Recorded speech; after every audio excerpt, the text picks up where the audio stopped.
School is closed. School is closed. I don't do as good a job, but this will be fun tonight. Honestly, if some little kid is singing something from Frozen, I got about 30 seconds worth of patience for that. But I don't know, for some reason, the Moses Brown school closure video that came along with the blizzard, and the timing of it was somewhat serendipitous, is something that if I'm in a bad mood, I just go to YouTube and play it. That's how terrific I think it is. And obviously the world feels the same way based on the number of hits to YouTube for the Moses Brown video that went viral. And if you haven't seen it, a portion of it will be shown tonight. And the mastermind behind the entire thing will be here this evening. All righty, welcome into Dan York's State of Mind. Thank God it's Friday. Let's move along. We got a lot to cover tonight. Thoughts on all sorts of things like we do. If we don't get a plan, at least our neighboring states have a plan. I mean, I like the plan, but this is a real bonus for the city of Providence. Yes, it'd be nice to get some of them businesses out of here. Yeah, interesting. The state police come back and say got no charge against a high-ranking police officer, all from the Hummel report. The Pope weighs in and I think paralyzes parents in a way. And then Jess has got a major complaint. And we'll get your reaction on your state of mind and tell you how you can get in touch with us. All right, let's dig in real quick. We need a plan. We need a plan. Oh, no. Is this going to happen all day? That's bad. Sorry. I need a beer. It's Friday night. Kidding. We need a plan. Headline here, minimum wage. Stop it, Dan. Yes, we had a hearing on minimum wage last night, and the same old actors are telling us that we need to have pay equity, and we need to, pay people enough to raise a family on minimum wage. And I never have gotten it, and I still don't get it. The likes of George Nee keeps saying this stuff. I think that this is one of the most important things that this General Assembly has done and can continue to do to deal with the issue of income equality in our country and in our state. You are putting money into workers' pockets. Those workers now have increased purchasing power. They can now spend that money in the Rhode Island economy, and they can help the small business economy. Boy, you know what helps the small business economy? A little deregulation. How about a competitive tax position with our neighboring states? And then there are owners of businesses like the famous Greg's who say, you know what, we just go in another direction if you jam 1010 down our throats right away. You go to a restaurant, many restaurants now, you have touch pads. Guess what's next? Pretty soon you're placing your order on that thing, and it's going to take 10 less people to serve you your dinner. And McDonald's has a system now that one guy at the end of the line starts the burger process, and it spits out the other end, and it eliminated 3 people in the middle. And that's the result of this. Yeah, technology does a lot to save on human bodies. You know what? I did a show like this similarly a decade or 2 ago, and we had a crew of 7 to do a show just like this. You know what the crew is for this one? That camera's automated, that camera's automated, that camera's automated. I'll drive Steve crazy. They're all automated. Same thing's going to happen in the real world. It's already happening. Listen, Mass, Connecticut, and Vermont have 3-year plans. I mean, Massachusetts is nuts. They're going to $11 an hour by 2017. There's already signs that a lot of small businesses are letting people go. But at least we need a 3-year plan, incremental, and soften the blow for Rhode Island small businesses, please. All right, no more satin. That's good news. Here's the headline. AS220, a fabulous organization in downtown Providence that does all sorts of, entrepreneurial incubating and artwork. They're looking to take over this building, the Satin Doll, which is not a pure, you-know-what-y joint, because the girls have to wear a little bit of this on that and a little bit of this on that by, whatever. But it's another one of the smut joints in the city of Providence that might be gone with this transaction, and good for AS220. Their vision and their work is phenomenal, and the city will be better for that takeover. Major cleared in Pawtucket. This is very interesting. The state police have come up with some results here. You'll remember the original headline, Jim Hummel in the Hummel report did this investigation on the major there, Major Moreau, about not showing up to work. He did an extensive look into this guy carrying himself, around, visiting family, going to the golf course, while his time cards and his work record showed that he was at work. There was a little bit of a conflict between the two. Sometimes I leave early, sometimes I come in late, yes. And so you're responsible for your own hours? Well, I report to the chief of police. Okay. Does he know you've been out, like, on the golf course during your workday? I haven't been on the golf course during my workday. You sure about that? Yes, I am. On hours that you say that you've worked, that you've been out on the golf course? No, I haven't been on the golf course on my workday. Crestwood? I haven't been on the golf course during my workday. But you've been on the golf course? Yes, I play golf. That's one of my hobbies. Okay.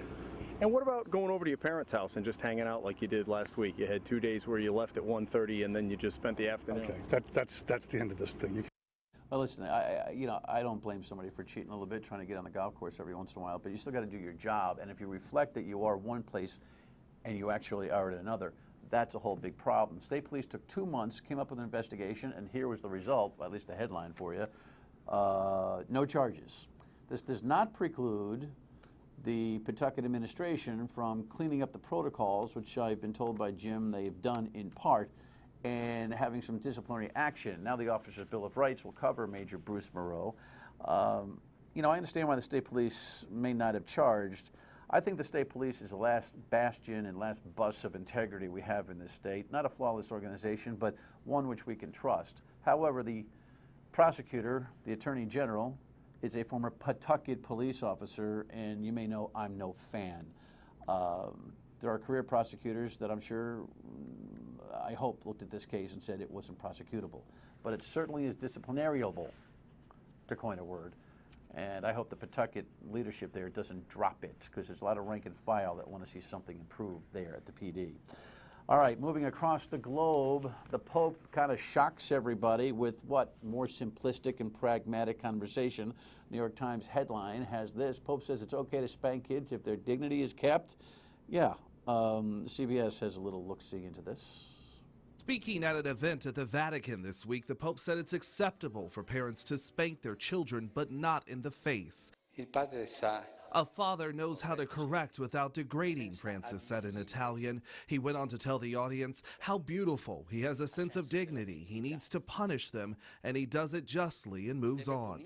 Later, a Vatican representative went on to say the Pope was obviously not talking about violence against a child, but rather, quote, helping someone to grow and mature. Yeah, it's called common sense, and there are a lot of grandparents watching this who now have been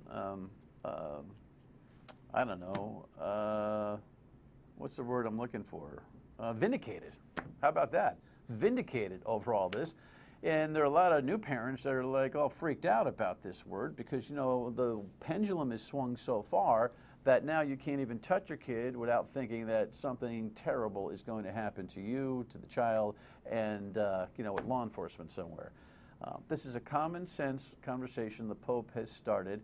He has brought more common sense to the world than anybody else in recent history, it seems to me, and it's just nice to hear a little bit of pragmatism. And no, I never spanked, in case you were wondering.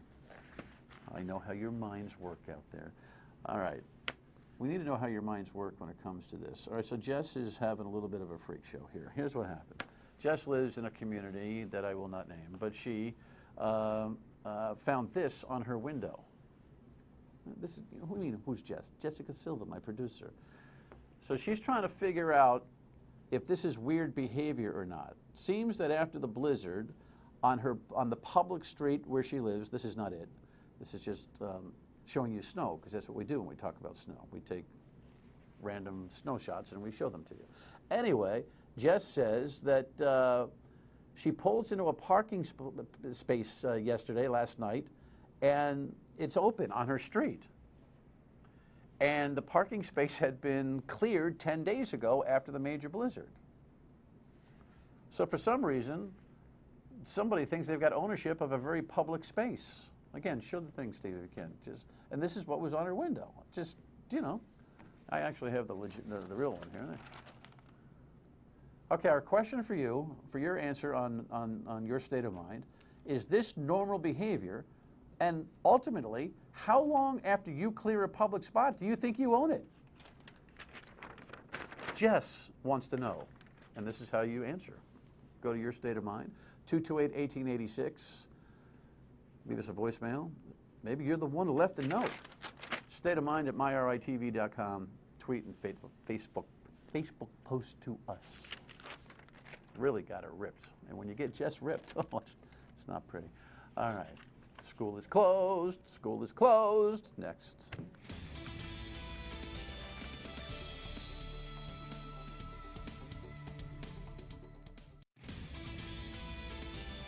You know, in the viral world, you never know what's gonna go smashing through everybody's internet viewing, but this is no surprise. Look at the headlines. Time, People, Today, BBC, and of course here in lowly old Providence, the Providence Journal headline. And there's the head of school, Mr. Clendenning, who is playing the role. And here's the mastermind behind the entire Should I thing. cackle when you say mastermind? I know, it's just, we talked about this on the radio the other day. Welcome, by the Thank way, you very to the much. show. Fantastic. I was telling the crew, every time I see this, I giggle. And I mean, you've probably seen it 400 times. I don't know if it's wearing on you, but you sing Frozen. Some little kids singing Frozen theme all around me. I'm like, enough. Yeah. But this one was good. Tell us the story. This came out for the Blizzard. And by the way, if you haven't seen the video, you'll get a minute excerpt. I'm holding you until the next segment. You were doing this anyway before the big blizzard hit, right? Yep. Give me the short version of the story. So the short version is I have 3 little kids, 2 girls and a boy, so I've heard Let It Go many, many times. It was stuck in my head. I've seen some of these sort of funny snow closing videos, and I thought, well, we've got a really good video guy. What could we do if we really took a crack at it? So I pitched it to Matt. He was game, and so we started doing it. And I think all told, we spent just over $100 to produce it. Really? Yep. At Celebration Sound in Seekonk. $100, the best $100 you probably ever spent. And we didn't have to spend that. I mean, you could have done this with an iPhone, but we decided we wanted the sound to be really good. Yeah. So, you, Adam Olin, go to the head of school and say, hey, what do you think? And he says, are you nuts, or why not? Actually, what I said was, I have a nutty idea. And he said, well, that's, I go with it. When you have it, he said, okay, let me hear it. And I pitched it, and he said, okay. And I said, but if you want to do this, you've got to commit to a princess spin. And then he said, all right to that, and I knew we were golden. I want to talk about Moses Brown and the environment of the place as part of this conversation, because clearly education is fun for you guys. If you're doing it right. Is this the spirit decor that really kind of permeates through the school day and year? Yeah, I would say that it is. It's a new approach to communication for Moses Brown, and I was brought in to shake things up a little bit. And so, we've done that video. We have another one that's in production right now in case we get some snow on Monday. You're on a roll. Yeah. And well, you're a former Rhode Islander. You are a Rhode Islander who left and came back, Yep, correct? that's correct. So you've been at the school for a year or so now? It's about 7 months. Okay, all right. So still pretty new. What was the reaction? Oh, people love it. Yeah, I mean, in school, they must have been just tickled. The high school kids are usually too cool for school. Right. And so when I had, like some high school juniors and seniors going, hey, great job with that, I thought, all right, we got past some sort of barrier. I would think that folks who this is not a small investment to send your child to Moses Brown, and I'm sure there are a lot of opportunities for parents to see why they've made a good investment with their money. But this, for me as a parent, and I did send my kid to private high school, you're looking for those moments where you say, now I know why. Yeah. This was one of them, I bet. It's not academic necessarily, but it's a flavor, and I think it says more than just, by the way, you don't have to come to school today. Yeah. Well, it showcases many of the programmatic things that we're doing in a show, don't tell kind of way. We have great performing arts. That's, you know, you can hear that by listening and by seeing what's going on. And there's a lot of fun, and we don't take ourselves too seriously, and can enjoy what we're doing. And that's important. I have kids who go there now, since I'm working there, and they say, I can't wait to go to school on a Sunday, which to have that feeling come through in a communication like this, I feel like that does something important for us. All right, I won't hold it off. You got to stay tuned. You got to see this video, at least a minute's worth. Of course, YouTube has had 3 million plus views already, and you'll see why when we come back. Stay with us.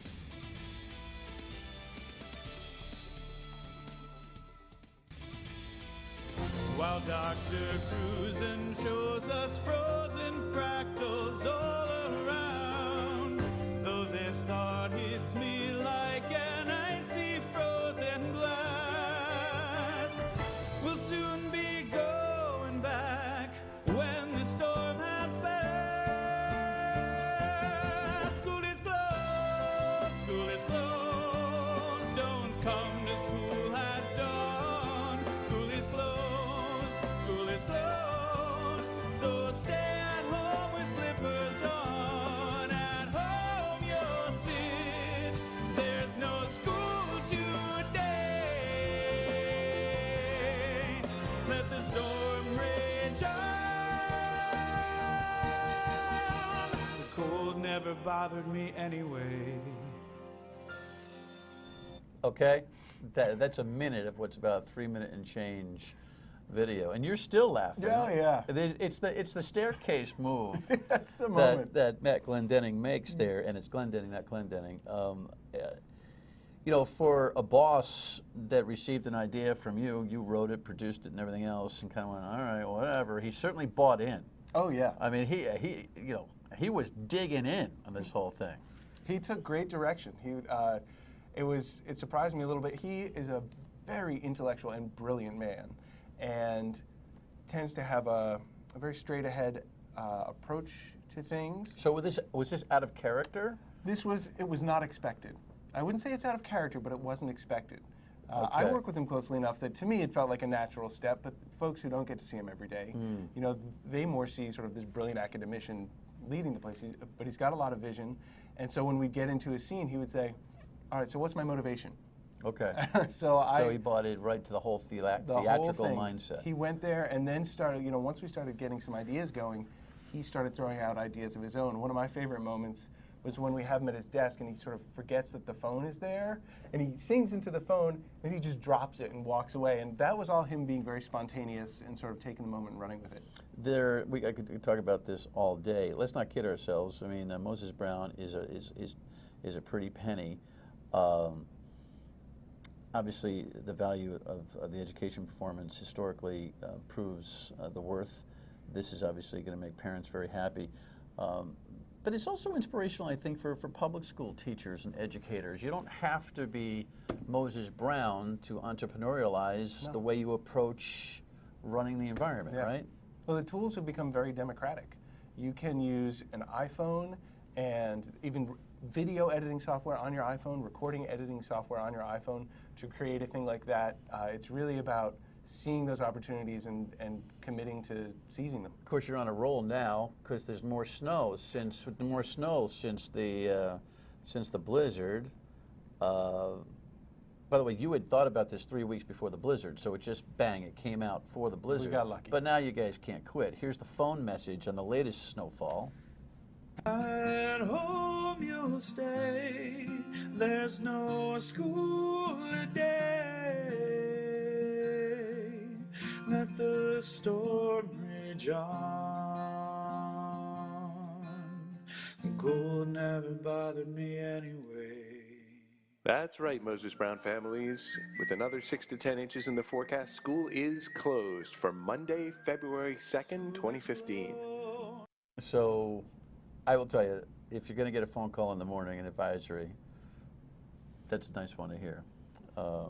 Great stuff. What's next in your ball of tricks at Moses Brown? That is the question. So we actually, right before I came here, we were filming some video to go with that acoustic version so that could live on the web. And that's very funny. I don't want to spoil the joke, but that's a good one. We were filming today for the snowstorm we might get Monday, and that I'll give you a little spoiler where we've written a sonnet and have some students helping Dr. Glendinning complete this sonnet. And that would be the next thing. And then we're starting to look at other aspects of the arts or life at Moses Brown. Are there ways that we can sort of take this trope and play it out through other parts of the education? It's pretty cool. What is this thing? What is this comic book that Moses Brown has its own comic book? So this is our annual report. This is your annual report in Well, comic book form. It's actually two parts. You have part one, and then there's part two. Moses Brown looks at the books. So this is a story of what we've done in year one of our strategic vision for what is a 21st century education. And being a comic book, we allowed ourselves a little bit of supernaturality, where Moses Brown comes back riding on a comet, or saying, there's a little bit of a pizzazz moment. And so he talks with the kids, and the kids educate Moses Brown about what we have done with his institution. And then this is for story people. Like, I'm not a numbers guy. Right. And so this is a way to get the information. This is a way for the numbers people to get the numbers in a very transparent way that's still fun. Well, obviously, Adam, you bring a lot of creativity to the scene. Thanks for a laugh for the community welcome. in the middle of what's become a surprisingly tough winter. And continue good luck at Moses Brown. Bring the kids by next time you got something cool going on, will you? Will do. All right, Adam Olin from Moses Brown. Pretty good stuff, don't you think? One more thought and we come back. Stay with us. All righty, coming up on the Monday program, Doreen Costa, state rep, who introduced a sex trafficking bill, which is kind of important. It's snow contingent, however, because it could snow, and it's about time we talk to some weather guys about how much of this we're still going to have to bear between now and March, so who knows? Enjoy the weekend, stay warm. We'll see you on the radio at noon Monday on WPRO, one way or the other, back here at 7:30.